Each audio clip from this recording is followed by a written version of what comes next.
Shields up, Ironbreakers. Today we're going to be talking about Kunitsu-Gami Path of the Goddess. This title was sent to me by Capcom so that I could give it a look and tell you guys my opinions on it. And up until this point, I've played about 15 hours of the game. Now, I haven't been able to play anymore because it's summertime and my kids are not in school anymore, so naturally I'm spending some time with them, but I still wanted to give you guys my initial thoughts on what I've played of the game so far. Now, Capcom is referring to this game as a Kagura action strategy game. Not entirely sure if that's how you pronounce Kagura, but that is a reference to a Japanese traditional ceremonial dance, which kind of makes a lot more sense now that I've actually played the game. There are plenty situations in the game where you end up with all of the villagers dancing as they're purifying different defilements throughout the game, so I understand where they're going with this. And this game is not necessarily shooting for that traditional AAA type of experience. This appears to be more of a AA game, which is also priced accordingly at $50. And my interpretation of what the actual genre is, this is a bit of a twist on tower defense. Now, I remember when they first released the demo on Steam, which for those of you that aren't aware, there is a demo currently on Steam and probably in consoles as well, I would imagine. Somebody in my chat actually said that this is a hero-based tower defense game, and I thought that that's actually pretty appropriate because fundamentally you are going to control a warrior spirit called So, who has been summoned by the goddess Yoshiro to help purify Mount Kafufu. Now, there's different types of stages that you're going to be gaining access to as you play through the game. There's these more traditional tower defense stages, as well as boss fights, and even base building in between. So usually you get a tower defense stage, which then is going to unlock a base, which will then go and you'll try to fix the base. I'll get into a little bit more detail as we move forward, and that is going to be followed by a boss fight, and then the cycle kind of repeats. Another different tower defense stage, another boss fight, and more bases unlocked, and you'll have to basically be managing all of these different bases, which might sound a little bit daunting, but in reality it's not, because what you do in these bases is mostly, okay, I'm going to assign workers to fix this part of the base, and then I'm going to fix that part of the base, and then eventually the base is just fully fixed and you only really go there to collect crystals and whatnot. But basically, let's start by talking about what I've been referring to as tower defense levels, because this is not a traditional tower defense. This is actually, like I said, it's quite a bit of a twist on it. But the main objective of these levels is going to be for you to escort Yoshiro throughout the level so that you can purify the torii gates that spawn these enemies, which are called the Seed. They appear to be, pretty much based on the whole Japanese Oni demon type of creatures, and there's quite a bit variety of them from what I've experienced so far, and different enemies might have to be tackled in different ways. And the whole thing is that you will usually have different types of villagers that you can assign to different types of roles, and different roles will excel against different enemies. Even if I'm going to be completely honest, throughout most of the game I've just been relying on archers to destroy everything. Which is weird because usually I don't really care that much about bow characters, but I believe that as I continue playing, I'm going to find some characters that I find a little bit more appealing, but that's kind of like what I've been doing. There's also these sumo wrestlers that I've unlocked, but I'm getting a little bit ahead of myself. Now, most of these levels are going to feature kind of like a day-night cycle, and during the day, you're going to be walking around the level trying to find these things to purify, which they just refer to as defilement. And as you purify these things, you're going to get crystals that you can then use to assign roles to villagers, because as you purify defilement, you're also going to be freeing villagers in these different locations. And then as you free the villagers, you'll be able to assign these different roles to them. As I've been saying, you can assign them to be archers, axemen. Right now I've also unlocked spearmen, sumo wrestlers, which by the way, sumo wrestlers are the GOAT, but they're also extremely expensive, so they do come with this downside. But basically, sumo wrestlers work kind of like tanks, which is pretty fun to just see them walk in there, taunt the enemies, palm smash the ground. It's pretty cool. But, you have those. There's also these aesthetic priests that kind of slow your enemies, and there's also these healing priests. They're called shamans, I think. There's also shamans, and they will heal your troops so that you can keep on fighting, even though healing so far hasn't really been something that I've been required to invest that much in, because the healer came much later from the beginning of the game, so, it is what it is. But basically, during the day, you're purifying defilement, freeing villagers, assigning roles, and you're also going to be carving a spirit path for Yoshiro.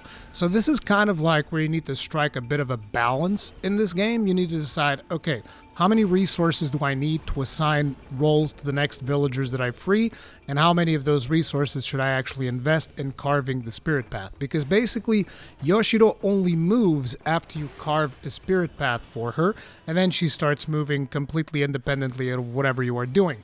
So ideally, what you want to do in each stage is you want to carve a little bit of spirit path so that Yoshiro is moving along the way, and then you go find resources and you start freeing these villagers, and then you start assigning roles to them. It's all kind of like a bit of a balancing act, because if you leave Yoshiro like at the very beginning of the stage for a long time, it's going to take you a while to get through the level, because you're going to, okay, I'm going to do all of the things, and now I'm going to carve the spirit path, and then you're just waiting for Yoshiro to do stuff, whereas otherwise Yoshiro would be moving forward while you're also, doing the usual operations that you're supposed to do during daytime.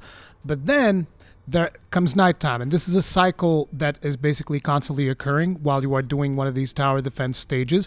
And whenever nighttime gets there, Yoshiro instantly stops moving, and she basically becomes kind of like the main thing that you need to protect, because all of the demons are going to try to get to her.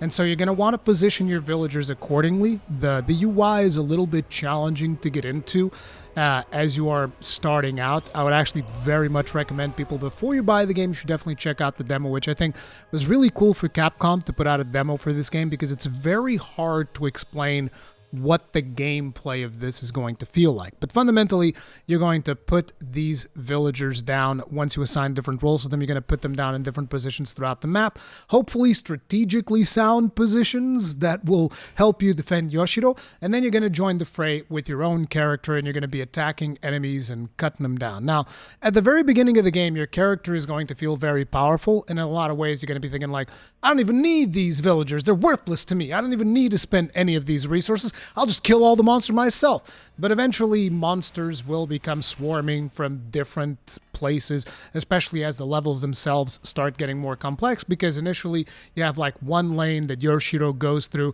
and there's maybe like a potential side lane that enemies can come from and attack her from a different angle.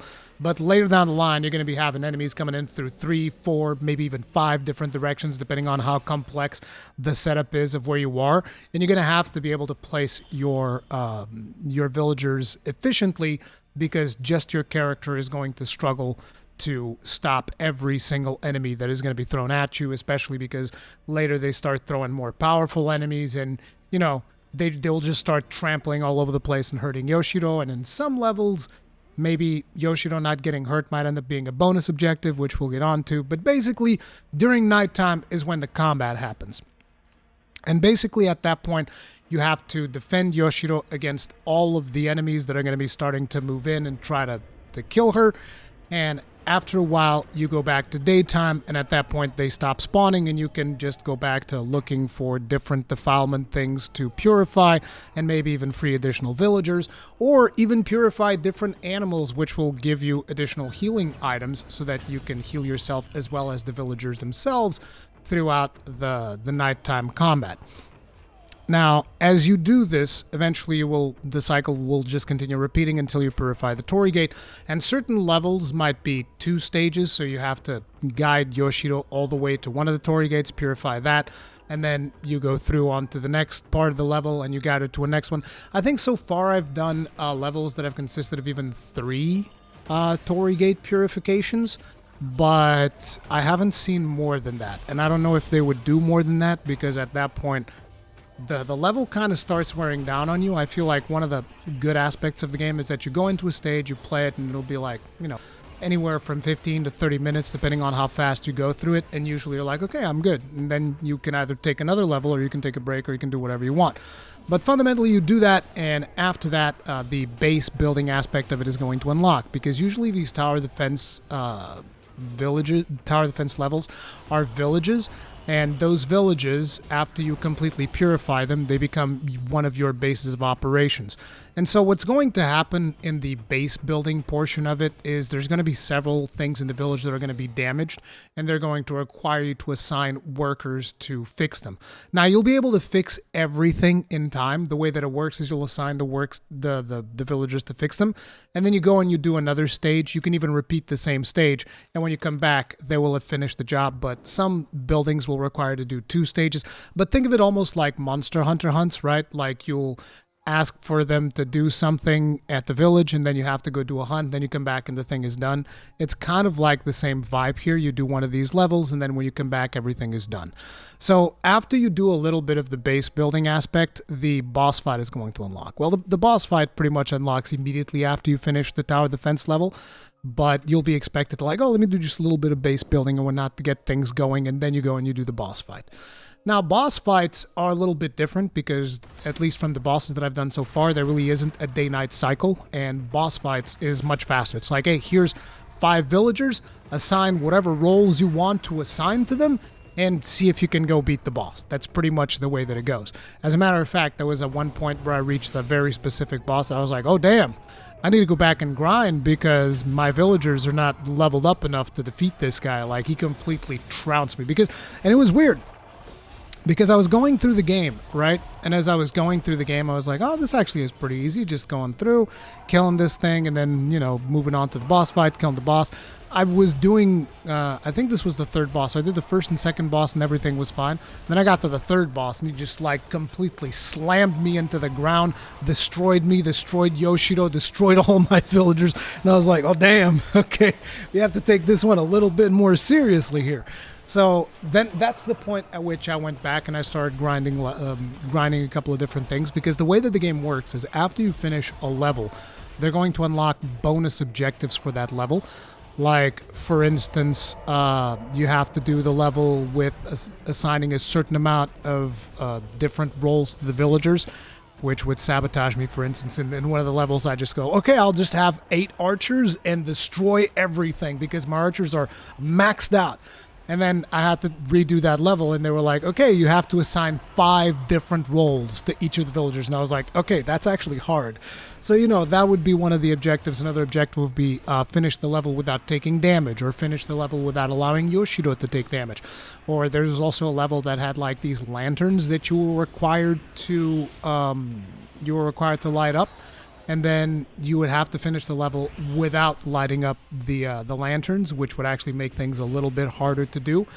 But, that's kind of like the side objectives. And as you complete these side objectives, they're going to give you additional resources. Sometimes these can be amulets, which you can then equip to improve certain things. Like, for instance, oh, here's an amulet that makes it that your villagers have a little bit more health. Or here's another one that makes it so that you have a little bit more health. Or here's one that makes your damage be stronger whenever you have a certain amount of crystals or whatever. So there's those types of amulets that will give you some passive benefits. Sometimes you might also gain these things called Suba guards, which will give you a special attack to your character. And these special attacks are actually quite important, especially earlier on in the game, because your special attack is going to dictate, for instance, how effective you're going to be at destroying bosses and stuff like that. So that's going to be very important. But you have all of these different bonus things, and as you do them, you'll eventually also get these this special currency called Musubi. And Musubi is what allows you to upgrade your villager types. So say, for instance, you have your archer villagers, your spearman villagers, your axeman villagers, and you'll be able to upgrade them to get more health, more damage, and this will basically mean that you will want to lean more towards that specific type of villager, which is why, like I said, I've been doing archers because archers are just so powerful in the game. And I know, me playing with archers, I get it, but it's like, range in this game is just so good, and these archers are just so ridiculously powerful that I was like, yep, put those to max, put the sumo wrestlers to max, and it's archers and sumo wrestlers to tank. It's been a solid strategy so far, I can tell you. I'm now kind of starting to invest in spearmen, because they also look pretty cool, so I want to do a little bit of spearmen. But yeah, that's kind of been my strategy, but after I started upgrading the archers, I went back to that third boss and I beat him. And then I was able to advance a little bit more, and then I got to a point where it's like, okay, now things are getting hard again. I'm going to go back, do some of these levels with some of these restrictions that they put in there to be able to get some more resources, upgrade things some more, and you kind of get like a little bit of a satisfactory gameplay loop there, where you're just like upgrading your stuff, and you're also at the same time fixing up the different bases that will also give you additional bonus rewards. And you guys might be wondering, well, what are some of the rewards that we get for fixing bases, for instance? Well, you can get sweets, and sweets is more like a cosmetic thing, because basically there's a tent, and Yoshiro is there, and you can give her like a sweet. And it's just more of a visual thing. She eats the sweet. She does like reactions as she eating the thing. It's not really a big deal. So sweets is something that doesn't affect gameplay at all, as far as I can tell. Then there are plaques, which give you like 3D models of the different enemy types that you have in the game. And then there's also amulets, which actually give you passive benefits. They're actually called Maku talismans, I think. Like I said, increases your health, or increases villagers' health, or increases other things. And then there's the Musubi points, which lets you further upgrade your villagers. Eventually, Musubi points are also going to be used to upgrade So, but you know, we'll get into that a little bit further ahead. Now, another thing is, once you fully fix a village, usually you'll get an additional bonus reward, and sometimes it will also mean that they will increase your cap of resources. So at the beginning, you're capped, I think, at like 500 crystals, which is actually quite limiting when you get to the later stages. So fully fixing up a village will increase that cap so that now you can have 600 crystals. And starting up a map with more crystals is actually really good, because you can just assign the more powerful roles. Like I can just have sumo wrestlers from the get-go at the beginning of a level, which makes a significant difference, right? But yeah, that's kind of like the overall gameplay loop of the game. Now, you're also going to be in control of a character. Like I said, your character is pretty much the way that you do combat is going to be fairly standard. You have your basic light attacks and your strong attack combos. Usually you go like light attack, strong attack. They'll do like an aerial type of attack, which is good to hit some of the enemies that are flying, because there are flying enemies.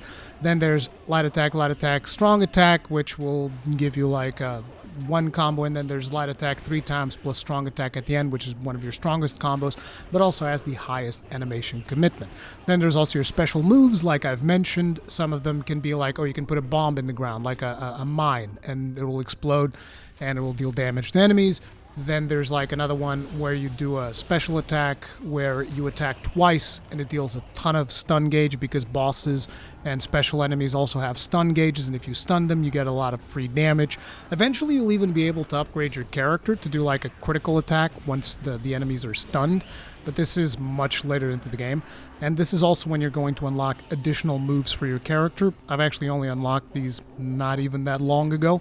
Like I said, I think most people will unlock this 10 hours in, but I was doing some bosses multiple times because I have that completionist mindset, and I'm like, okay, so what if I do this boss with 5 archers? What if I do this boss with 2 sumo wrestlers and 3 archers? What if I do this boss with a sumo wrestler, a spearman, and 3 archers? And I was like trying out all of these different loadouts in these bosses, and that, burned quite a bit of my time with me trying to get the fastest possible time on some of these enemies, right? But yeah, so some of these you get more in-depth moves on your character later on. That's kind of like what I've been meaning to convey here. Some stuff like you get charged attacks. You get, I think you even get like an archery type thing where you can shoot arrows from your own character, which I didn't really bother unlocking. And you also gain something that I was not particularly happy with, but you gain additional strategic control over your units. And the reason I wasn't happy with that is because I feel like the strategic control bit should be something that I should be able to do from the beginning, as opposed to like an upgrade. They're basically locking some of those quality of life things, and I'll talk more about those a little bit further ahead in the video. But yeah, you control this character and you'll be assigning different roles to villagers, and you'll be like telling villagers to go to specific positions. And whenever you're assigning roles, the game is paused, so you don't really have to worry too much about, oh my god, I gotta assign this role super fast. It's like the moment you enter any type of menu or screen, the game pauses so that you can take your time to think about it, because it's very much a tactical game where you have to like, okay, I need to position this unit here, position that unit there. So that is all the way that it goes. Now, this is actually a type of game that's fairly outside my wheelhouse. I don't tend to play too many strategy games nowadays, but so far it's actually been pretty fun. Now, from a visual standpoint, the game looks great in my opinion. I really dig the art style. And it runs perfectly fine on my 6900 XT at 4K 60 FPS, no problem. But I did notice that when I tested this out on my 7900 XTX, which at my home I have a monitor that is actually better than the monitor I have in the studio, because the studio monitor is only 60 hertz. The monitor I have at home is 144, so it can do 144 FPS. And it seems like the game is locked at 60 FPS. So I wasn't really able to go any further above 60 FPS. I was even like, oh, is there something wrong? Maybe there's a setting wrong in my system. No, the system was fine. The game is apparently locked at 60. So that's something that you guys will want to keep. Animation-wise, I think the animations look really good. They're very gorgeous. The game is extremely colorful, and personally, I dig it. You guys have probably been seeing the art style throughout this video already. In terms of audio, I thought that the audio was pretty good. I particularly love the drums, and the whole dancing vibes that you get during it actually sound really good. The soundtrack I enjoy quite a bit. So, you know, from an audio perspective, everything has been absolutely fine. In terms of story, it really isn't front and center. Like, the whole base of the story is like, hey, this mount here, Mount Kafufu, I think is the name, is cursed and defiled by all of these demons called Seed, and we need to go in and we need to clean it up. And then most of the cutscenes that I've been getting so far just kind of like show you the state that Yoshiro is on. And I already have some theories about where the game is going to be going with that from a story standpoint, but it's pretty simple. It's like run around and cleanse stuff, and there hasn't really been too many twists or turns from what I could see so far, but I expect those to happen much more later in the game. So now let's just go really quickly through a list of pros and cons. So in terms of pros, initially I thought it was going to be something that was going to be very hard to control, to be able to control your character, assign roles to villagers, and then put villagers in places. When I first saw the gameplay, I was like, bro, this actually feels like it's going to be a little bit overwhelming. The good news is that, you know, you might struggle a little bit in your first hour to really come to grips with the basic controls of the game. And again, I'm talking only from someone who has been playing using a controller. I don't know what the experience is going to be like in mouse and keyboard, because usually whenever a game offers me the chance to play with controller, I always prefer playing with controller, unless you're playing like a first-person shooter. Obviously, that makes more sense to use mouse and keyboard. But in this one, I felt like, considering that it pauses whenever you go into tactical menus and stuff like that, I was like, controller should be fine. So I've been playing most of it through controller, and what I can say is that it is not that hectic. It's actually fairly simple to control, and everything controlled just fine. There are a couple of things here that I do want to bring up when we get to the cons portion of it, but you know, it was just surprising to me that they were able to really nail down the control scheme in a way that it works and feels fairly intuitive. Now, this is one of those games, which again, this is another pro, that it's just, okay, just one more stage. That's kind of like the vibe that you get with this, right? You do a stage and they're like, okay, let's do this one more time. And particularly with me, it's been the boss fights where I'll be like, okay, let me try out this boss fight. And then you want to do it within the time frame, because that is one of the things that happens in the boss fight stages, where there's bonus objectives in the tower defense stages. In boss fights, it's more about time attack. So you have to defeat the boss in a certain amount of time. And I'll go through, and it becomes more of like a puzzle when it comes to the bosses. So I'll go through and I'll be like, okay, let's try this with this number of archers and this number of spearmen, this number of shamans, this number of, what do they call sumo wrestlers? Let's try this with this setup. It didn't work. And you go like, okay, I got one more in me. Let's go. Let's try with this, and this. And then, okay, that didn't work. Okay, one more. It's just one more, right? Or even just, oh, I just finished this village. Let me just set up real quick to do the base building bit. And okay, that's set up. Let's go on to the next one. Just one more. Okay, it's one of those games that feels like, okay, let me do just one more, which is good. It's very easy to kind of like get addicted to it. The presentation and theme is pretty cool. I really like the whole idea that they have behind the Kagura thing and the masks and all of this stuff. I really enjoyed it. I thought it was pretty fun. I think the game looks really nice, and it's just fun to play. It was more fun to play than I would have expected, because like I said, I don't even play that many strategy games nowadays, and this one felt very fun because you're setting up all of these things, right? You're setting up all of these villagers and what they're going to be doing in these different defensive positions, but then you're also in the thick of the fight fighting in the middle of them, and that feels nice. But now let's get into the cons. Let's get straight into the complaint section. So number one, the field of view is a little strange. They went for this field of view that, you know, when you rotate the camera, feels a little bit off, doesn't feel like your standard third-person game. And I get it, this is an artistic choice. But what it means is, because of that field of view, and you guys will probably notice this if you just see me turn the camera a little bit throughout this video, you'll notice, and you'll just be like, oh man, that looks a little bit strange.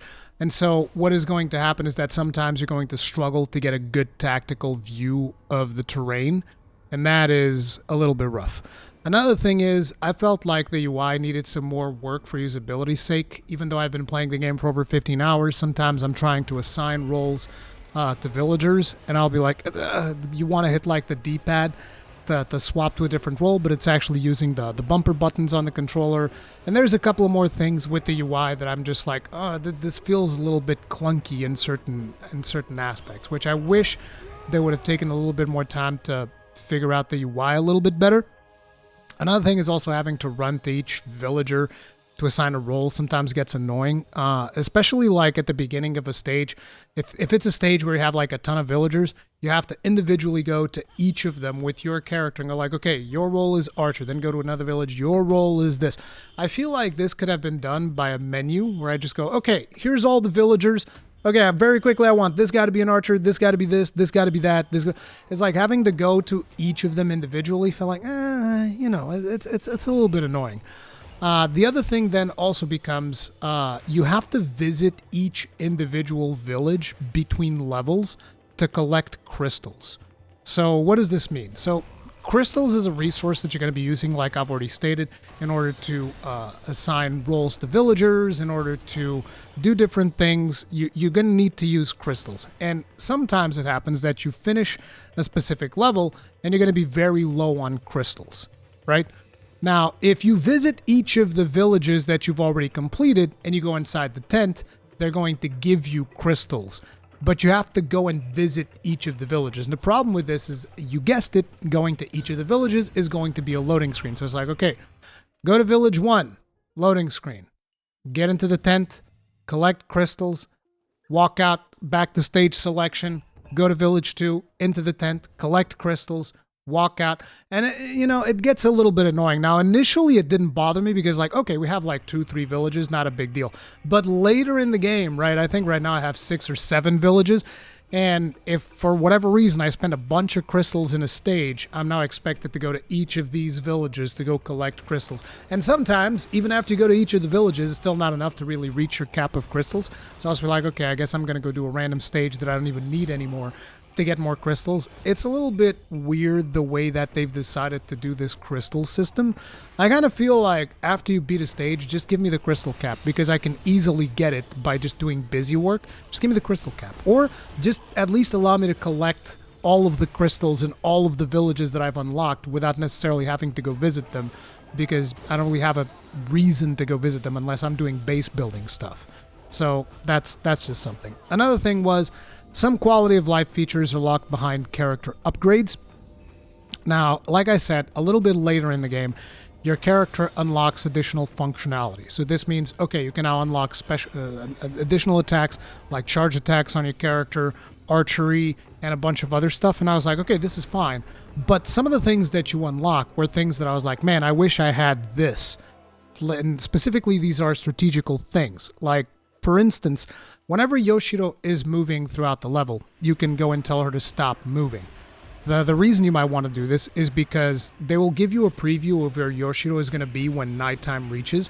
And if you see, okay, that position's not good, I want her to actually stop here, you can walk up to her when she's approaching the point where you want her to stop and tell her, stop moving. The problem is, at one point I was in this stage that was massive and Yoshiro was moving, and I was like, okay, I got to remember that I got to go back to Yoshiro after I do this little bit of exploration. Got to get back to her to tell her to stop. And apparently there's actually a feature later in the game where you can tell her to stop from a menu. And I was like, this just feels like something that should be there. Another thing is, for instance, you can assign villagers to positions, right? But then there's this mechanic where you can tell villagers, go defend Yoshiro. In case something really bad happens, you can just send everybody to go defend Yoshiro. The problem is they will not return to the position that they were at, and then you have to like reassign all of their positions again if you want them to be in a specific position in the map. And apparently there's a feature that unlocks where, hey, you can just assign this guy here and he will never move. And I was like, that would be something nice to have, you know, as a baseline. There's another one where it's, hey, you can just click this button and collect all the villagers in this one spot. And I was like, that'd be amazing.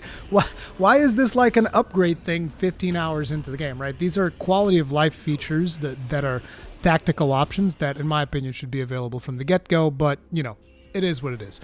The other thing is, like I just said, there's this thing where you can order all of your villagers to defend and you can order all of them to attack. I feel like there should be a third option, which is back into original positions. Because a lot of times I will set them up on very specific positions. And I'm like, oh man, this is perfect. This is the perfect defense. And then I'll like, okay, you guys need to move because some enemies got through, go defend Yoshiro. It'd be nice to have an option that is, hey, go back to your positions once this stuff is done.